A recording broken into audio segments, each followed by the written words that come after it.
It's my favorite evening. I'm pacing around the floor. Got southern woods and waters gonna take me out the door. Got coffee on a perkin. I'm about to have some fun. They'll have my mind chasing some critter on the run.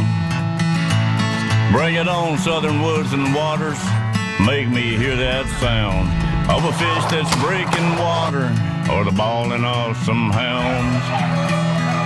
Make me smell that river mud, feel clean air on my face. Bring it on, southern woods and waters. Show me that special place.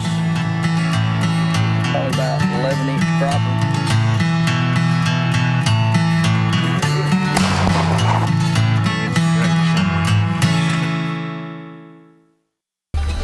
Good evening. We want to welcome all of you guys to this week's edition of Southern Woods and Waters.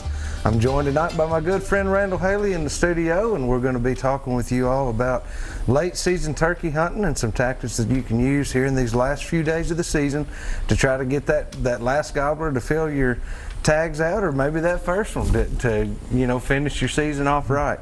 But we're going to be talking a little bit about that. We're going to be over in Middle Tennessee as well, following along with my daughter and myself as we were doing some turkey hunting over the last few weeks, trying to get after a bird that just kept coming into us randomly and kept locking up, you know. And these birds in the morning, they would come off the roost, they'd go down in the neighbor's cattle pasture down there, and they'd stay there all day. And then, or all morning anyhow, and we'd leave and go on. Well, finally I thought, well, I'm going to try them in the evening. So I went in the evening first time, and sure enough, they was over on our side, and the birds stood up there, and you'll see some of this in the video, but they just gobbled and gobbled. 50 yards away, we never could see them. So the next day we moved on up that hill a little bit further, and as we moved in on it, took us 3 days, and we finally got those birds where we needed them to make it happen. Oh, yeah. But just a pretty neat little hunt. So sometimes that's what it takes, though. Yeah, just patience. It was good old-fashioned patience and figuring them out, and when they were using our property, because like I say, they would spend the majority of the day over on the neighbors. We could sit there and look at them all we wanted, you know, but we couldn't do anything with them. But, you know, ended up just kind of putting a plan together and seeing how it would work out. Oh, yeah. But, guys, let's go on over to that first segment and see how we got this hunt started out.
Sun's right behind me, so it's hard to see me. I just had one of those days you kind of get done with everything a little bit ahead of time. It's Friday afternoon right now, and getting everything together. What I'm going to do is just a kind of a last minute little hunting slash recon. It's about, I guess it's about 3 o'clock right now. And what I'm going to do, I'm going to ease in here and I guess I'm kind of hunting. I'm gonna see if I can shoot a turkey. But the biggest thing is gonna be see if I can get some put to bed. So I'll know where they are for in the morning. So we're strapping up right now. Farmers down here in the bottom field fertilizing hay right now. So we're gonna go on up to the top and see how we can do.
All right, welcome back, everybody. Tell you what, it's we had them fired up that morning for sure, you know. So, like I say, we got a good show in the mornings, but they just kept going down the other side. But we finally got a plan together. We'll check that out in the next segment. Let's go on over and do this week's wild game forecast. It's being sponsored by the fine folks over at Wilson Bank and Trust. You guys can stop in and check them out at one of 28 Middle Tennessee locations, or get on Wilson Bank and Trust. Go to wilsonbank.com and be sure to tell them thank you for everything they do for us here at the show. All right, guys, I got somebody on the line for us tonight for tonight's forecast. Dayton Blair, how are you doing tonight, buddy? What are y'all doing down there? Oh, we're just trying to hold down the fort. How are those fish doing over on Percy Priest this week? Man, they're coming off bed, and you got a few that's still on bed. Your bluegill will be coming up, and then it's the same way at Old Hickory. You know, you got fish over there still spawning, you know. You got crappie over there just coming on too. They're biting good over there because the water's been cooler. It's a river system, and you know, Priest being a reservoir. The catfish will start spawning the end of this month, 1st of June. Good time to go jug fishing now. Is a really good time to be jugging. It is. I've had some buddies that have done good with the noodles. And night fishing is great, you know. How Throw about a black spinnerbait or a big worm on center heel or Priest. You know, it's that time of year. what about the shell crackers? They're coming on. They're starting to come along, We'll ain't be they? doing a show in the next couple of weeks. We'll be seeing them. We'll be able to. Everybody will be able to see what's going on. People are still catching them. I'm getting pictures and reports from 3 to 10 foot deep. And, you know, a lot of the ones I catch are from 1 foot to 5 foot. So that just lets me know that, you know, they're not really come up all the way, but they are spawning. There's a few fish spawning. There's no doubt about that. You think this warm weather coming in will make any changes for us? That's what's going to happen. That's going to turn all your panfish on to finish their spawn out. And the bass will spawn on out, but there's still bass that's already eased out to the river channel. And you got a lot of roaming fish roaming. But yeah, man, fishing's still good. It's not got too hot where it runs you off the lake. That's right. No, it's just now warming up, so. It's just now really good. But night fishing is where I'd be more focusing a little more on. These cooler nights like this, you don't have the traffic out there, and, you know, you can fish on up into the middle of the night and stuff, you know, and fish till daylight. So. Yeah, it's that's a really right. good time. We're going to get a break in the weather for a while instead of a bunch of rain. Well, man, I'm looking forward to doing some shows with you over the next few weeks. We got several things planned for you guys that we're going to be sharing with you, Dayton and I, and Richard's set up and ready to go with us, so we're going to be getting that started. But Dayton, we appreciate you talking with us tonight, man, and we'll have you right back on here with us soon. Bye, Dayton. All right, have a good night, buddy. It'll be good. Bye-bye. All right, guys, we're going to take a quick break. When we come back, we'll have this week's Pictures of the Week. We want to remind y'all, too, real fast, to follow us on Facebook, keep up with us there, and check us out at swwtv.com and find links to all of our sponsors and our videos there. We're going to take a quick break. When we come back, we'll have this week's Pictures of the Week and some more Southern Woods and Waters.